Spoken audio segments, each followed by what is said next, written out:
গান গাওয়ার আগে দুইলে একটু খালি গলায় গাই, তাছাড়া আপনার একটু প্রবলেম হতে পারে। এটা আমার মনে হয় বলা ভালো আমার পক্ষে। যেহেতু একটা গানের দুই লাইন আমি গাচ্ছি, দুই লাইন বুঝি না, তারপরে মিউজিকের সঙ্গে গান গাবো। আমি মিউজিক তো গান শুনি নেই, আমার মোবাইলে মিউজিক আছে, মোবাইলে মিউজিক করে দেবে গান গাবো।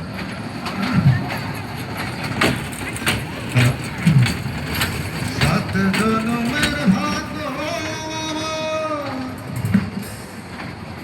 জন্মেছি এই দেশে, মরণ আমার